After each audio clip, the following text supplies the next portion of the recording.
Good morning. It is day 7 of probably 12 days of this brutal cold snap. Today is the lowest actual temp we've had yet, -9. And the wind chill is, wait for it, -30 degrees Fahrenheit.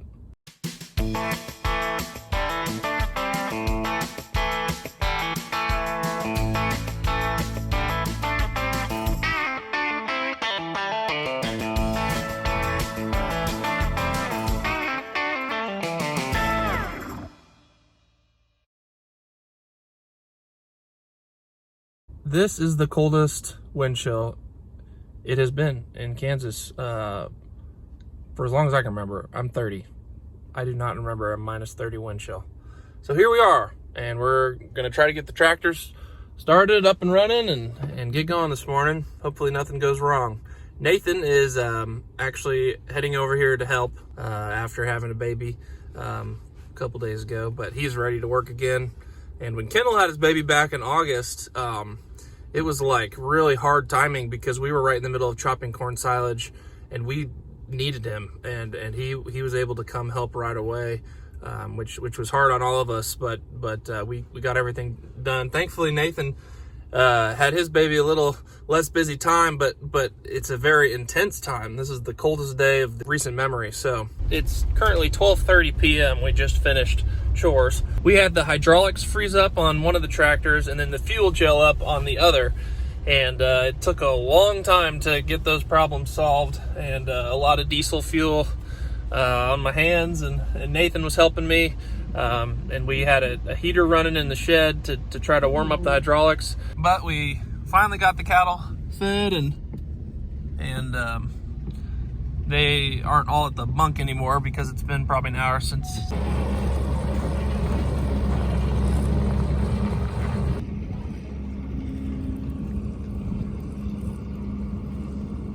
Okay, so we're here at the homeplace feedlot. We've definitely had plenty of problems this week in the bitter cold. The last 2 days we've had little parts of the day that we didn't have power. They're turning off, they call it blackouts, for either 30 minutes or 2 hours to try to lower the overall energy usage of the southwest quadrant, or whatever they call it. To keep the grid from overloading. Yeah, to keep the grid from overloading. Everybody's house furnace is on all day, I'm pretty sure, because it's negative. It's not normal. Whatever. There's wind blowing, and all the, our house is super drafty, farmhouse. I mean, everyone's using their heat more. Everyone's using, space heaters and stuff. Appliances and stuff. So, but we need electricity to start tractors. No, this is not an electric tractor. You plug in, and it goes, the heating element goes right up to the engine block, and essentially the tractor can be sitting out in the bitter cold, but its engine is warm enough to crank up and start. So this heater comes on whenever I set it. It'll come on at, say 4 a.m. or 5 a.m. or whatever time I'm setting it. And because the power was off for 2 hours today, this didn't run for those 2 hours, so I've got to roll it forward 2 hours so that this doesn't not have power in the morning. Did you put this on here for insulation? We have cardboard on this side and a mud flap on that side, because the intake air was just so cold. Too cold. And it was, farmer ingenuity right there, putting the mud flap on the engine. We think that was part of what helped us deal with the fuel gelling. So that was another issue you guys dealt with here, was fuel gelling. Yeah, we have number one fuel, but we think it kind of got mixed with the fuel that was in the big diesel tank, and so it wasn't as pure. So we've been using a lot of treatment. Have you been putting treatment in? Yeah, so we've been using a lot of fuel treatment. So as you fill up the tank, you put in fuel treatment with it and mix it together. You put in, I think it's 1 gallon treats, like 250 gallons. We don't measure exact, but if the tank is 40 gallon or whatever, you don't put in the whole container. So essentially we've been using winter fuel, and we've been putting fuel treatment in, but it's just still so cold that it's gelling up. This tractor had the most gelling problems. Dad's tractor, mainly its problem was it wouldn't start, or it would start and kind of it wasn't necessarily code, but something would kick in and it would just turn itself off. And then the payloader, So we had to run 3 tractors here to feed them. And we'd kind of play musical tractors. One tractor would finally run, and we'd get part of the cattle fed, and then another tractor would have a problem. The payloader had an air line that runs to the parking brake, and so you depress the parking brake, and the air would just disappear out of the tank, and it would freeze the line, and then you wouldn't be able to release the parking brake, so we couldn't go anywhere with you can't go anywhere if your parking brake's stuck. Yeah, so. That was kind of a big problem. Every now and then, if this tractor was going and the payloader wasn't going, we'd use the 7130, my dad's feed tractor with a loader on it. We'd use it to load my ingredients, and then I'd go feed. And then by that time, we'd usually get the payloader going in order to load Dad's load. But it's been kind of a disaster. But some days we limped through. And other days, like Sunday, went phenomenally well. Which Sunday went terrible for Nathan and I. Really? Yeah, which is what this vlog will... Or no, Monday went... Sorry, Sunday went good. Monday did not go good. Saturday, it took a while to do morning chores. Sunday, everything started really, really great, but the waters kind of caused a problem by that afternoon. So this is one of our mirror fount waters.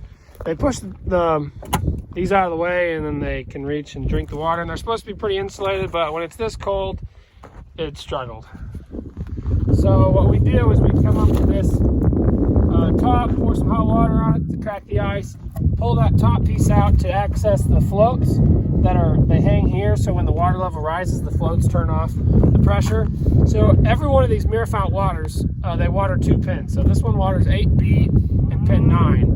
And I drive to the mirror fount waters, pop them off, and pour water on those floats until... Well, this one doesn't... Like, we're not even using this ball because they've just been drinking out of these two.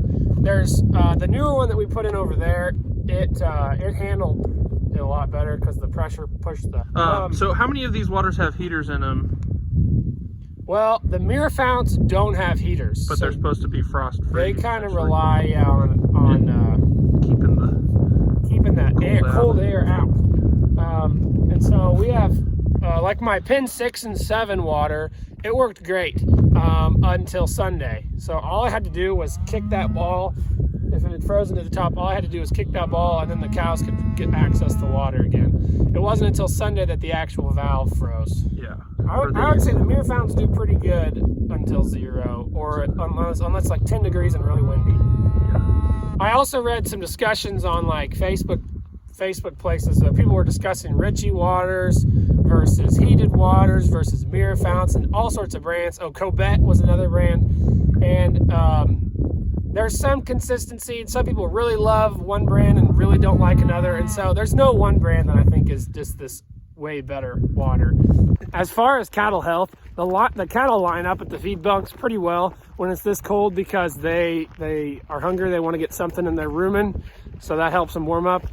It's actually the spell when it starts to warm up right after it's very cold, where you might get some sickness because their appetite goes down, and then they kind of show all their symptoms that were kind of developing while it was really cold.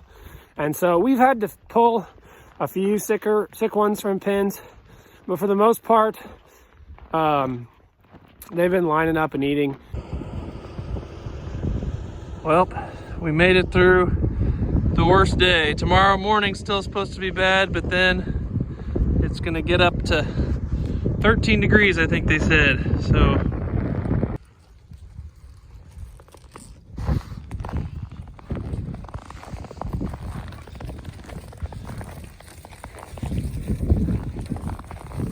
all in all, it was a pretty frustrating day this morning. Nathan and I were not having a good time, but we made it, and looking at the sun out tonight feels good. Feels good to have the sun on my face. Sun always gives you hope.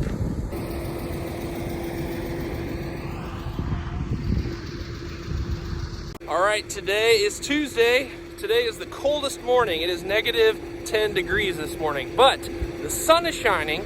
The wind is not blowing, and it's a very dry cold. I mean, I'm sweating in my coat and coveralls, and I've only been out here for 15-20 minutes, and I'm already worked up a sweat. And so it's easy to see. I don't know, we get so many comments from Canadians, people up north saying, oh, -10, that's balmy weather. I'd go out in shorts. I wouldn't even be wearing a coat. Well, if it's this -10, I totally get that, because this doesn't even feel cold. But these last couple days, even 5-6 days ago, when it was 15-20 degrees and the wind was blowing and there was no sun and it was a wet cold. There was one morning 5-6 days ago where it was like almost misting, and that cold just eats through all your layers, just freezes on your face. And so I don't know. I've said from the beginning that cold is relative. Cold is relative to where you live and how used to it you are. Cold is relative to the humidity and the wind that's happening. It's relative to how prepared you are, the clothes you're wearing, the different methods you have to fight against the cold. And so all of these comments we've seen on our page the last week, 10 days, saying how, oh, you guys don't have cold. You got nothing, -10, 10 degrees, whatever it's been. You guys shouldn't be cold. Here in Canada, it's -40. I agree that -40 is much colder. I mean, that is the pinnacle of cold. Yes, but if you face 10 degrees Fahrenheit here in Kansas with a wind chill of -15 and it's misting and you're not used to it, our average temperature this month is supposed to be 45 degrees Fahrenheit. When you're not used to it, I don't know. The cattle have a nice frosty look to them this morning. Got some frost on their backs. Well, everyone, it's supposed to get up to, I think, 15 degrees today, and then 20 tomorrow, and 40 the next day. So I think we've made it through this cold spell, and we definitely had our struggles, but it's nice that we live in Kansas where we only have to deal with single-digit temperatures probably 5 days a year, and we hardly ever have to deal with these negative temperatures, and we probably won't have to. And shout out to all of you in the north that go through this every winter. Much respect to you guys. I don't mean to throw shade at you guys saying that it's not cold here. I totally respect your cold and how prepared you guys are to deal with it. And I mean, shout out to you guys. It really brings me perspective to go through a week of doing this, negative temperatures, and you guys do that every year. But at the same time, you can tell me that a wet, windy, -10 degrees isn't cold, but I don't believe you. Bottom line, I think it's ridiculous that any farmers have to go around on social media trying to one-up each other and say, oh, that's not cold, this is cold, or oh, you guys don't work hard, we work hard, or this and that. And no, who cares? Like we're all in this together. All right, guys, hope you enjoy the vlog. We'll see you next time, and hopefully it'll be a lot warmer.